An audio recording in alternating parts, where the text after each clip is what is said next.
ప్రభువైన యేసుక్రీస్తు నామంలో జీసస్ ప్రేయర్ హౌస్ ప్రేక్షకులకు శుభాభివందనములు. ఈ సమయంలో దేవుని దాసురాలు ఎం సుమలత హెప్సిబా గారు వాక్య పరిచర్యను చేసెదరు. విని దీవెనలు పొందగలరు. శాంతి టీవీ ప్రేక్షకులకు మా ప్రేయర్ హౌస్ తరఫున శుభాభివందనాలు తెలియజేసుకుంటున్నాను. ఈనాటి ధ్యానాంశం దైవ బలం, అంటే దేవుని శక్తి. మరి అంశంలోకి వెళ్ళబోయే ముందు ప్రార్థన చేసుకుందాం. మహిమాన్వితుడా, మహోన్నతుడా, స్తుతిపాత్రుడా, స్తోత్రార్హుడా, మీ పరిశుద్ధ బాధాలకు యేసునామమున స్తోత్రం తండ్రి. నా గొప్ప దేవ, ఇప్పటి వరకు మమ్మల్ని ఎంతగానో కాచి కాపాడిన విధానాన్ని బట్టి మీకు స్తోత్రాలు చెల్లించుకుంటున్నాను నాయన. మరి ఒక వారం తండ్రి వాక్యారాధనలో పాల్గొనే భాగ్యాన్ని మాకు అనుగ్రహించినందుకు స్తోత్రాలు నా తండ్రి, నా గొప్ప దేవ. మరి వినిన ప్రతి బిడ్డ హృదయంలో నాయన వాక్యం ఫలించేందుకు సహాయపడమని ప్రార్థిస్తున్నాను తండ్రి. ప్రతి కుటుంబంలోనికి ఈ వాక్యం వెళ్ళి నాయన ఇంతలుగా వాళ్ళు ఫలించేందుకు సహాయపడండి నాయన. నా స్వరాన్ని మీ బోరగా వాడుకోమని ప్రార్థిస్తున్నాను తండ్రి. మీ పరిశుద్ధాత్మ అభిషేకం మాకు ఇచ్చి వాక్యానుసరమైన జ్ఞానం దయచేసి వాక్యం ఫలించేందుకు సహాయపడమని మీ పరిశుద్ధ పాదాలు పట్టుకొని యేసు నామమున బ్రతిమలాడుకుంటున్నాను తండ్రి. ఆమేన్. హల్లెలూయా. మరి నాటి ధ్యానాంశం తెలియజేసిన విధంగా దైవ బలం. మనము ఈ లోకంలో రకరకాల బలాలు సంపాదించుకుంటుంటాం. మరి సాధారణంగా చూడండి, మనం బయటకు వెళ్ళాలనుకుంటాం. పిల్లలు స్త్రీలు కానీ ఇంట్లో నుంచి బయటకు వెళ్ళాలనుకునేటప్పుడు మనకు ఎవరైనా తండ్రి ఉంటే బాగుండు అనుకుంటాం. లేదా ఎవరైనా ఒక బలవంతులు, సెక్యూరిటీ, పెద్ద పెద్ద రాజకీయ నాయకులు అయితే సెక్యూరిటీ గార్డ్స్ని పెట్టుకుంటారు. ఎందుకంటే భయం అన్నమాట. ఈ పిల్లలకు కూడా భయం వల్ల తండ్రి తోడుంటే బాగుంటుంది మనము బయటకు వెళ్ళేటప్పుడు అనుకుంటాం. వాళ్ళ బలం ఏంటి? వాళ్ళ తండ్రిని బట్టి బలవంతులుగా ఉంటారు. మరి అదేవిధంగా మన బలం ఏంటి? దేవుని బట్టి మనము బలవంతులు. తండ్రి అయిన దేవుని బట్టి మనం బలవంతులు. ఆయన ప్రభు యొక్క మహాశక్తిని బట్టి ఆయన యందు మనము బలవంతులై ఉండాలని మనకు ముందుగా చెప్పబడింది. మనలోనున్న దేనిపై కూడా మనము ఆధారపడకూడదు. ఈ లోక సంబంధించి ఇందాక చెప్పుకున్న విధంగా శరీరం సంబంధించిన బలం, లేకపోతే మన తెలివితేటలను బట్టి మనకు ధైర్యం, లేదా మనం గొప్పవాళ్ళంగానైతే, లేదా రాజకీయ నాయకులుగానైతే సెక్యూరిటీ గార్డ్స్ మనకు వాళ్ళు ఉన్నారులే అనే ధైర్యం. ఇప్పుడు వాళ్ళు కూడా పనిచేయట్లే. ఈ లోక సంబంధించిన ఈ బలాలన్నీ పనిచేయట్లే దేవుని ముందు కానీ, మరి సాతాను ముందు కూడా. ఈ సాతాను ఈ బలాల్ని తునాతునకలు చేస్తుంది. మరి ఈ సాతాన్ని ఎదిరించడానికి మనకు దేవుని బలము చాలా అవసరమై ఉంది. మరి దేవుని బలం మనము సంపాదించుకోవాల్సిన వారం అయి ఉన్నాం. ఎఫెసీయులకు రాసిన పత్రిక 6వ అధ్యాయం 10వ వచనంలో చూస్తే, ప్రభు యొక్క మహాశక్తిని బట్టి ఆయన యందు బలవంతులై ఉండుడి. ప్రభు యొక్క మహాశక్తిని బట్టి ఆయన యందు బలవంతులై ఉండమని వాక్యం సెలవిస్తుంది. మనం ఈ లోకంలో ఉన్నంతకాలం మనకు ఆత్మీయ శత్రువులు ఉంటారు. ఆత్మీయ పోరాటం కొనసాగుతుందని దేవుని వాక్యం చెప్తుంది. మనం నిత్యం పోరాడుతూనే ఉండాలి. మరి ఆత్మీయ శత్రువులతో, ఈ లోక సంబంధించిన శత్రువులతో కాదు, ఈ లోక సంబంధించిన శత్రువులతో రకరకాల ఆయుధాలు ప్రయోగిస్తాము. బాంబులు, ఇంకా రకరకాలుగా మంది బలంతో, ప్రజాబలం, ఇంకా రకరకాలుగా మనము పోరాడుతుంటాం. ఈ మనుషులతో పోరాటం. మరి ఆత్మీయ పోరాటం అనేది చాలా ముఖ్యం. మరి దురాత్మలతో పోరాటం అనేది చాలా ముఖ్యమైన విషయం. మరి దానికి కావాల్సిన బలం మనం సంపాదించుకోవాలి. దానికి కావాల్సింది బాంబులు పనిచేయవు. మరి మనుషులు ఏర్పాటు చేసుకున్న రకరకాల ఆయుధాలు ప్రయోజనం ఉండదు. ఆత్మబలం, దైవబలం మనము సంపాదించుకోవాలి. అహానికరమైన ఉద్దేశాలతో కూడిన శరీర స్వభావం, నేత్రాశ, శరీరాశ, జీవపుడంబం, మరి ఇటువంటి ఐహిక ప్రేమ, వీటితో కూడిన ఐహిక ప్రేమ. మరి యోహాను 2వ అధ్యాయం 16వ వచనంలో తండ్రిని ప్రేమించడం ద్వారా ఐహిక ప్రేమను మనము జయించగలుగుతాం. ఈ తండ్రిని ఎప్పుడైతే ప్రేమిస్తామో, ఈ ప్రేమ అనేది చాలా బలమైంది. మనము చూడండి, ఇద్దరు ఒక స్త్రీ పురుషుడు ప్రేమించుకున్నారనుకోండి, లేదా యవనస్తులు ప్రేమించుకున్నారు, వారు వారి ప్రేమ కోసం ఎవరినైనా ఎదుర్కొంటారనమాట. ఈ లోకంలో ఏదైనా మాకు ఎదురులేదు, మా ప్రేమే మాకు ముఖ్యం అనుకుంటారు. ఒకరి పట్ల ఒకరికి ప్రేమ ఉన్నప్పుడు ఆ ప్రేమ కోసం వారు దేనినైనా మరి కాలు తంటారు. మరి అదేవిధంగా మనం దేవుని అంతగా ప్రేమించిన వారమైతే మరి ప్రాణాలు ఇచ్చేంత ప్రేమ ఆయన పట్ల మనకు కలిగి ఉన్నప్పుడు సాతాన్ని ఎదిరించే శక్తి మనకు వస్తుంది. అటువంటి బలం మనము పొందుకోగలుగుతాం. 1 యోహాను 3:1 చూస్తే, మనము దేవుని పిల్లలమని పిలువబడినట్లు తండ్రి మనకెట్టి ప్రేమను అనుగ్రహించినో చూడుడి. అంటే ఆయన పిల్లలమని మనము పిలువబడుతున్నాం. ఎందుకంటే తండ్రిని బట్టి మనము బలవంతులం కాబట్టి ఆయన పిల్లలమని మనం పిలువబడుతున్నాం. మనకు ఎట్టి ప్రేమను ఆయన అనుగ్రహించాడు. ఎట్టి ప్రేమని?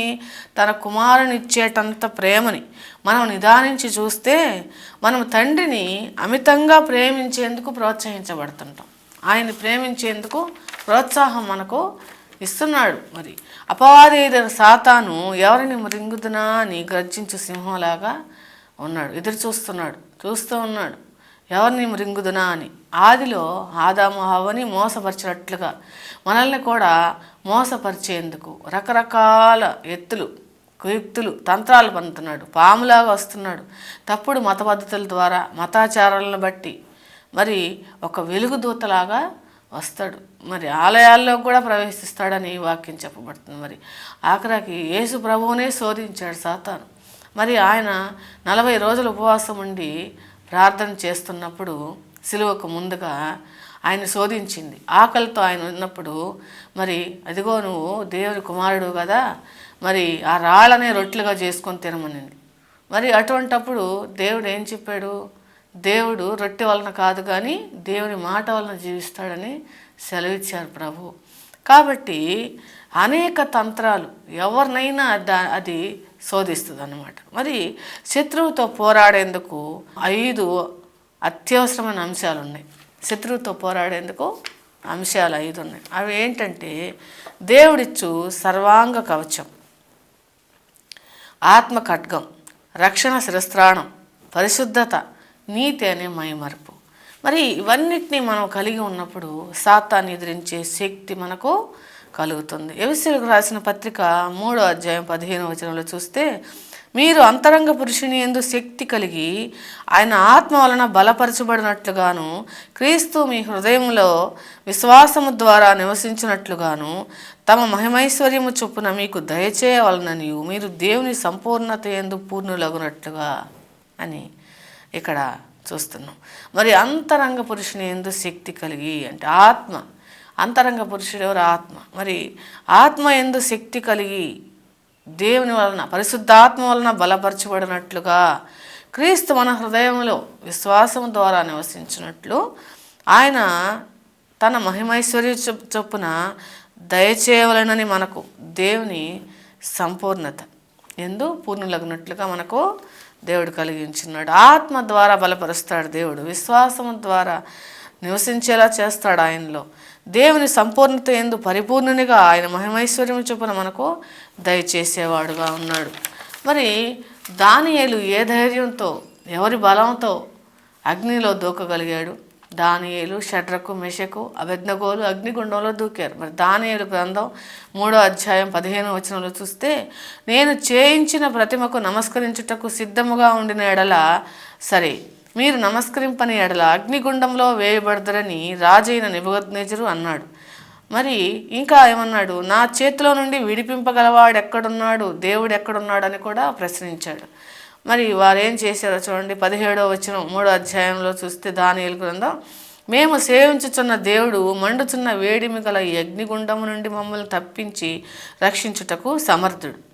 మరి దేవుని పట్ల అంత నమ్మకం, విశ్వాసము దానియేలు, షడ్రకు, మెషకు, అబేద్నెగోలకు ఉంది.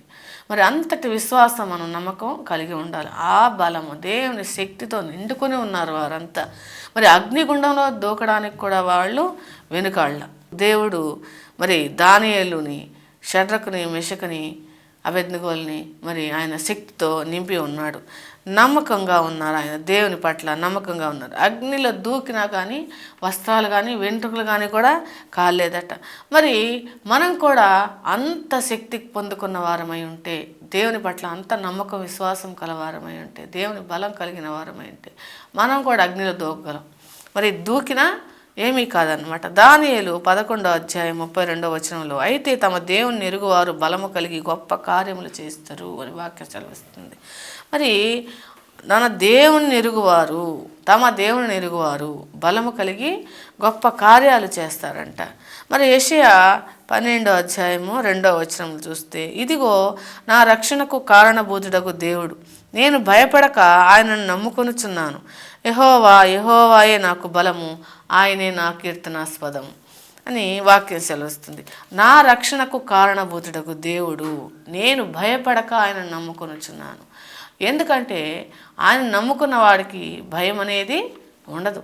మరి దానియేలు భయపడలేదు, ఎందుకంటే ఆయన నమ్ముకుని ఉన్నాడు. ఆయన మీద నమ్మకంతో విశ్వాసంతో ఉన్నాడు కాబట్టి ఆయనే బలంగా, ఆయనే కీర్తనాస్పదంగా ఆయన నమ్ముకున్నాడు కాబట్టి మరి పరిశుద్ధాత్మ వారిని బలపరిచింది. కాబట్టి మనం కూడా దేవుని పట్ల విశ్వాసం నమ్మకం కలిగినప్పుడు మనం కూడా బలం పొందుకుంటాం. అపొస్తలుల కార్యాలు 1వ అధ్యాయం 8వ వచనంలో చూస్తే, అయినను పరిశుద్ధాత్మ మీ మీదకి వచ్చినప్పుడు మీరు శక్తిని పొందుతారు. పరిశుద్ధాత్మ మన మీదకి ఎప్పుడైతే వస్తుందో శక్తి పొందుకుంటాం. పరిశుద్ధాత్మ మన మీదకి రావాలంటే మనం పరిశుద్ధులంగా ఉండాలి. పరిశుద్ధాత్మ అందరి మీదకి రాదు. మరి చాలా మనము ప్రిపేర్ అవ్వాలి, పరిపూర్ణులుగా ఉండాలి. మరి దేవుని బిడ్డలంగా ఉండాలి, దేవుని మార్గంలో నడిచే వారంగా ఉండాలి.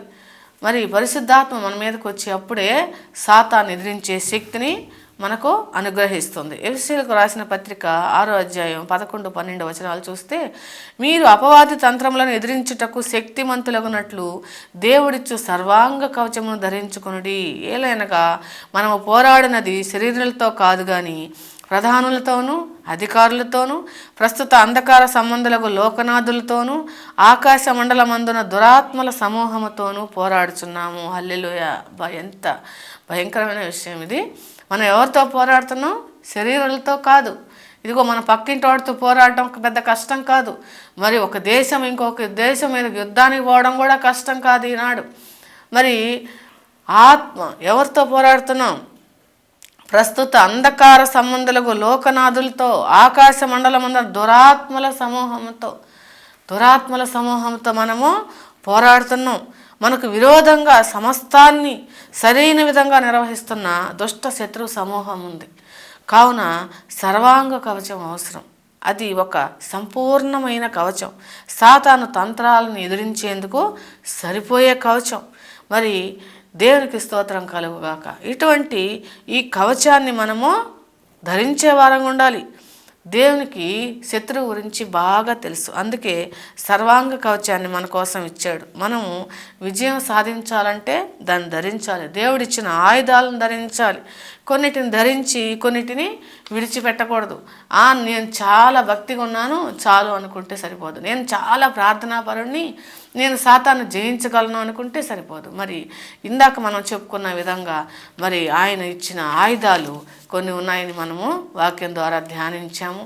మరి పరిశుద్ధాత్మనే ఖడ్గాన్ని ధరించాలి, పరిశుద్ధతని, నీతిని, ఇవన్నిటినీ మనము ధరించినప్పుడు, మరి సర్వాంగ కవచాన్ని ధరించినప్పుడు మరి సాతాన్ని మనము జయించగలుగుతాం.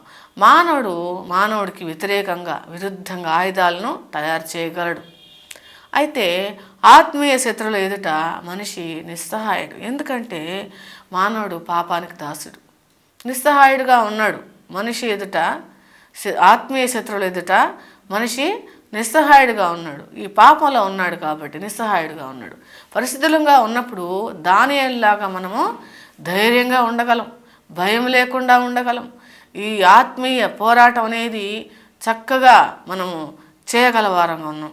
మరి సాతాను తంత్రాలను ఎదిరించేందుకు కేవలం దేవుడిచ్చిన సర్వాంగ కవచాన్ని ఎల్లప్పుడూ ధరించాలి.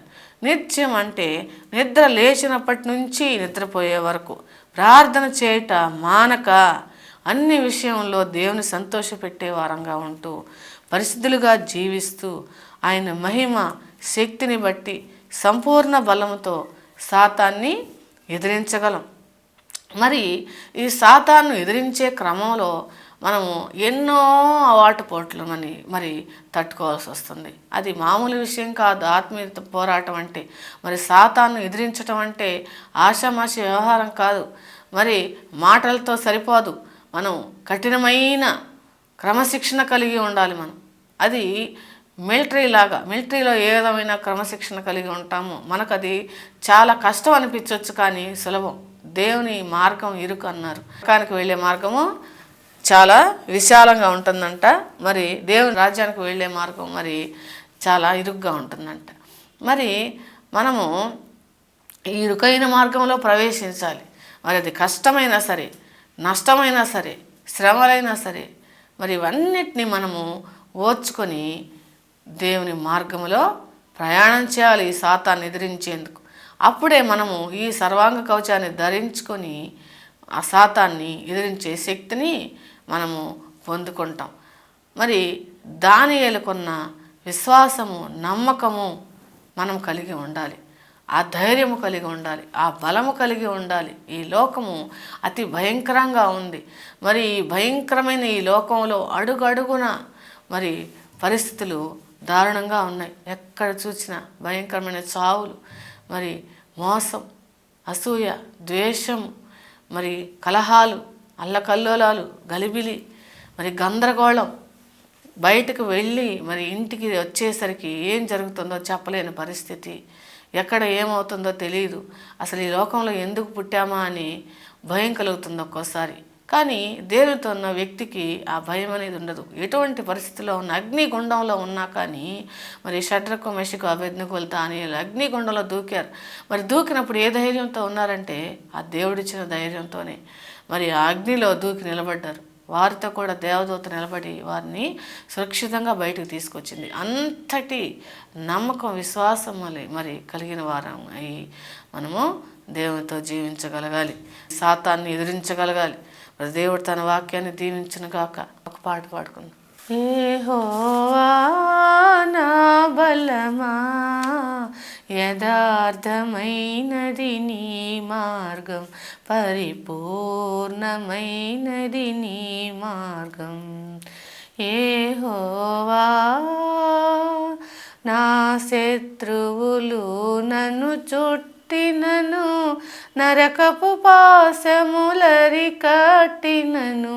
నా శత్రువులు నన్ను చుట్టినను, నరకపు పాశములరి కట్టినను. వరదవలె భక్తిహీనులు పోర్లిన, విడువక నన్ను ఎడబాయని దేవా, విడువక నన్ను ఎడబాయని దేవా. యెహోవా నా బలమా, యథార్థమైనది నీ మార్గం, పరిపూర్ణమైనది నీ మార్గం. మరణ పుటురులలో మరువక మొరలిడ, ఉన్నత దుర్గమై రక్షణ శృంగమై, తన ఆలయములో నా మొర వినెను. అదరెను ధరణి భయకంపముచే, అదరెను ధరణి భయకంపముచే. యెహోవా నా బలమా, యథార్థమైనది నీ మార్గం, పరిపూర్ణమైనది నీ మార్గం. పౌరుషము గల ప్రభు కోపింపగా, పర్వతముల పునాదులు వణికెను. తన నోట నుండి వచ్చిన అగ్ని దహించి వేసెను వైరుల నెల్లన్, దహించి వేసెను వైరుల నెల్లన్. యెహోవా నా బలమా, యథార్థమైనది నీ మార్గం, పరిపూర్ణమైనది నీ మార్గం. దయగల వారిపై దయ చూపించును, కఠినుల ఎడల వికటము చూపును, గర్విష్ఠుల యొక్క గర్వముననచును, సర్వము నిరిగిన సర్వాధికారి, సర్వము నిరిగిన సర్వాధికారి, యెహోవా నా బలమా, యథార్థమైనది నీ మార్గం, పరిపూర్ణమైనది నీ మార్గం. యెహోవా జీవము గల దేవా, బహుగా స్తుతులకు అర్హుడ నీవే. యెహోవా జీవము గల దేవా, బహుగా స్తుతులకు అర్హుడ నీవే. అన్యజనులలో ధన్యత చూపుచు హల్లెలూయా స్తుతి గానము చేసేద, హల్లెలూయా స్తుతి గానము చేసేద. యెహోవా నా బలమా, యథార్థమైనది నీ మార్గం, పరిపూర్ణమైనది నీ మార్గం. యెహోవా. హల్లెలూయా. మరి ప్రార్థన చేసుకుందాం. పరిశుద్ధుడా పరిశుద్ధుడా పరిశుద్ధుడా పరమందున తండ్రి, మీ బంగారు పాదాలకు యేసుక్రీస్తు పుణ్యనామమున స్తుతి స్తుతి స్తోత్రం చెల్లించుకుంటున్నాం నాయన. నా గొప్ప దేవ, ఇచ్చిన వాక్యాన్ని బట్టి స్తోత్రాలు చెల్లించుకున్నాం నాయన. అవును ప్రభువా, ఈ సాతాన్ని ఎదిరించడానికి నాయన, ఈ ఆకాశ మండలంలో ఉన్న దురాత్మలను ఎదిరించడానికి ప్రభువా మాకు శక్తి సరిపోదు నాయన. తండ్రి, మీ శక్తిని మాకు ప్రసాదించమని ప్రార్థిస్తున్నాం. మీ బలము మాకు అనుగ్రహించమని ప్రార్థిస్తున్నాం తండ్రి. మీ పరిశుద్ధాత్మ శక్తిని మాకు అనుగ్రహించమని ప్రార్థిస్తున్నాం నాయన. ఈ సాతాన్ని ఎదిరించేందుకు సర్వాంగ కవచాన్ని మేము ధరించుకునే వారంగా మమ్మల్ని తీర్చిదిద్దమని ప్రార్థిస్తున్నాం తండ్రి. భయంకరమైన ఈ లోకనాథులతో మేము పోరాడేటప్పుడు నాయన మాకు తోడుగా ఉండండి ప్రభువా. దానియేలుతో ఎలా తోడుగా ఉన్నారో నాయన, అలా మాకు తోడుగా ఉండి నడిపించండి తండ్రి. నాయన, ఈ లోకాన్ని మేము జయించే విధంగా మాకు సహకరించమని ప్రార్థిస్తున్నాం తండ్రి. బలహీనుల నాయన సహాయం చేయమని ప్రార్థిస్తున్నాం తండ్రి. నేను మీ యందు మేము అంతా బలవంతులై తండ్రి, మేము ఈ లోకాన్ని జయించి నాయన తండ్రి రాజ్యానికి వారసులమయ్యే విధంగా మాకు సహాయం చేయమని ప్రార్థిస్తున్నాం నాయన. ప్రేమగల తండ్రి, మరి టీవీ ప్రేక్షకులను ఆశీర్వదించండి, ప్రతి కుటుంబాన్ని దర్శించండి నాయన. చూస్తున్న ప్రతి బిడ్డని నాయన ముట్టండి ప్రభువా, వారి సమస్యలు తీర్చండి నాయన. ప్రతి మానసిక రుగ్మత, శారీరక రుగ్మతలు నయం చేయండి తండ్రి. ప్రతి వ్యాధిని గద్దించండి నాయన. క్యాన్సర్ని, టీబీని తండ్రి నాయన, కిడ్నీస్లో వ్యాధిని గద్దించండి ప్రభు. జ్వరాన్ని గద్దించండి నాయన. తలనొప్పిని గద్దించండి ప్రభు. కీళ్ళ నొప్పులు, ఎముకల్లో వ్యాధులు గద్దించండి నాయన. మరి యేసు నామంలో మరి దెయ్యం పట్టిన బిడ్డల్ని నాయన విడిపించండి నాయన. సాతాను సంఖ్యల నుంచి విడిపించండి తండ్రి. చేతబడి శక్తులను దూరపరచండి నాయన. మిమ్మల్ని నమ్ముకున్న ప్రతి బిడ్డల చుట్టూ మీ పరిశుద్ధ అగ్ని కంచె వేసి కాపాడండి అయ్యా. వివాహం కాని బిడ్డలకు వివాహం జరిపించండి నాయన. చదువుకున్న బిడ్డలను ఆశీర్వదించి జ్ఞానం దయచేయండి ప్రభు. గర్భవతులను ఆశీర్వదించండి నాయన. సుఖప్రసవం అనుగ్రహించండి. పసిబిడ్డలకు తోడుగా ఉండండి నా తండ్రి నాయన. జైల్లో నాయన అన్యాయంగా నాయన మగ్గుతున్న బిడ్డల్ని నాయన తండ్రి నాయన విడిపించమని ప్రార్థిస్తున్నాం తండ్రి. ఎంతమంది అయితే హాస్పిటల్లో ఉన్నారో వాళ్ళందరినీ కూడా తాకి స్వస్థపరచండి నాయన, కరుణించండి. నా గొప్ప దేవనైనా సైనికులకు సహాయం చేయండి నాయన. మరి మా దేశాన్ని, మరి మా